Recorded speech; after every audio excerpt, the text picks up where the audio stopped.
غصہ بہت آتا ہے، اس کے لیے کوئی وظیفہ بتا دیں۔ دیکھو میرے حضرت جامع اشرفیہ کے شیخ الحدیث صوفی محمد صاحب رحمۃ اللہ علیہ فرمانے لگے غصے کا آنا برا نہیں۔ میرے حضرت صاحب پوچھنے لگے مجھے غصہ بہت آتا ہے، فرمانے لگے غصے کا آنا برا نہیں، غصہ وہ برا ہے جس میں کسی پر ظلم زیادتی ہو، بس ظلم سمجھا کریں۔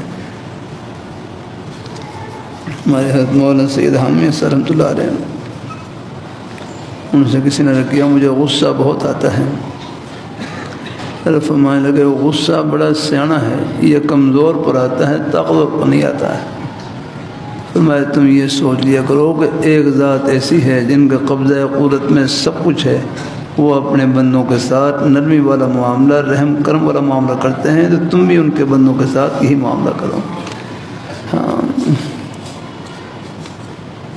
اے بھائی کہنے لگے غصے کا آنا برا نہیں، غصے کا دل میں بٹھانا برا ہے۔ غصے کو دل میں بٹھا لیا تو وہ کینہ بن جائے گا۔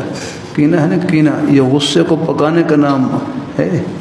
کینہ کہتے ہیں دل کی دشمنی کو، جب آپ غصے کو پکا لیں گے، اس کو بٹھا لیں گے دل میں، تو وہی کینہ بن جائے گا۔ اللہ تعالیٰ اپنی مہربانی فرمائے، اللہ تعالیٰ اپنی مہربانی۔ تو بہرحال حدیث شریف میں غصے کا علاج بھی آیا ہے۔ ایک یہ ہے کہ اعوذ باللہ من الشیطان الرجیم پڑھ لیا کریں، ایسے موقع پر اعوذ باللہ من الشیطان الرجیم پڑھ لیا کریں۔ ایک بار پڑھنے سے، چند بار پڑھنے سے انشاءاللہ طبیعت میں فرق آ جائے گا۔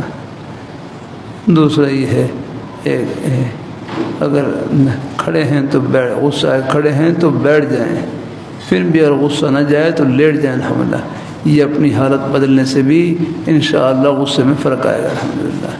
اور ابو داؤد شریف میں ایک حدیث شریف یہ ہے کہ جب غصے میں شیطان کا اثر ہوتا ہے، شیطان آگ سے پیدا ہوا ہے، آگ کو پانی بجھاتا ہے۔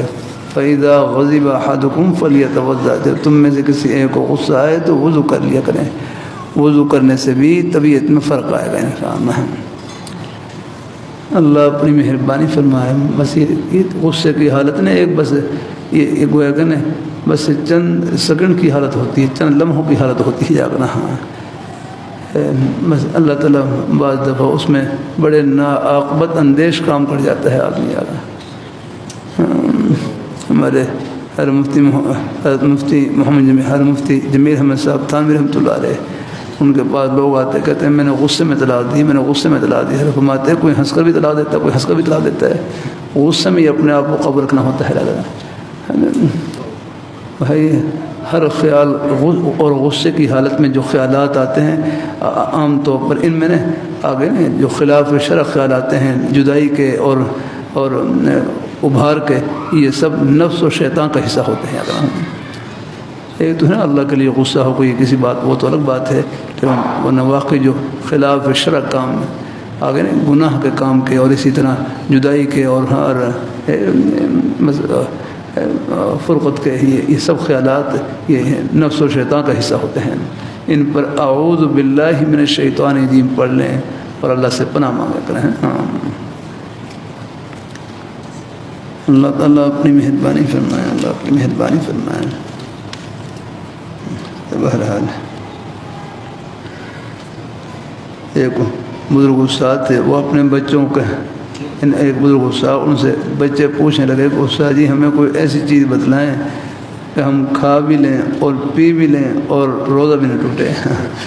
استاد جی ہمیں کوئی ایسی چیز بتلائیں کہ ہم کھا بھی لیں اور پی بھی لیں اور روزہ بھی نہ ٹوٹے۔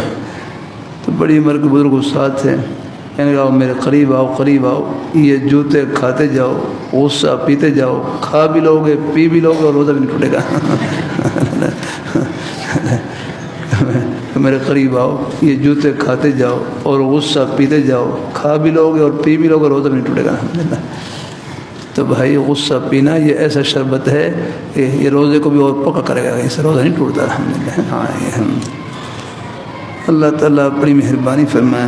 بہرحال یہ چیزیں ایک ہے، دیکھو ایک ہے ان کا سننا اور ایک ہے ان کو پڑھنا اور ایک ہے ان کو پینا، اصل یہ ہے کہ یہ ہمارا حال بن جائے۔ اللہ ان پر عمل کی توفیق نصیب فرما دے اللہ تعالیٰ۔ بہرحال نیک مجالس میں اٹھنے بیٹھنے سے دیکھو کہتے ہیں جو اخلاق رذیلہ ہیں وہ زائل تو نہیں ہوتے لیکن کمزور پڑ جاتے ہیں ہم اللہ ہیں، یعنی اخلاق محمودہ آگے نا اللہ ان کو اللہ تقوی عطا فرما دیتے ہیں۔ اخلاق رذیلہ کہتے ہیں نا تصوف سے، یعنی یہ تصوف سے اخلاق کا ازالہ نہیں ہوتا، امالہ ہوتا ہے۔ امالہ ہے کہ ان کو صحیح مصرف میں اللہ استعمال کرنے توفیق۔ پہلے وہی غصہ ہے اپنوں کے لیے استعمال، یعنی اپنوں کے خلاف استعمال ہو رہا تھا، جب اللہ نے اصلاح کی توفیق عطا فرما دی اب اللہ تعالیٰ کے دین کے دشمنوں کے خلاف استعمال ہو رہا ہے الحمدللہ۔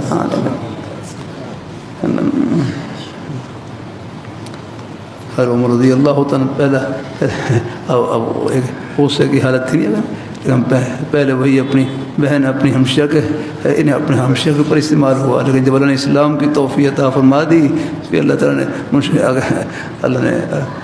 اللہ نے دین اسلام کی سربلندی کا اور اسلام کے غلبے کا ذریعہ بنایا اللہ نے، وہاں استعمال ہوا۔ یہ فرمایا جب آئے تو پھر ڈنڈے کی چوٹ پر آیا الحمدللہ، جب اسلام قبول کر لیا پھر وہاں اب جس نے آنا ہے آؤ میرے سامنے، جس نے اپنے بچوں کو یتیم کرنا آؤ مقابلے میں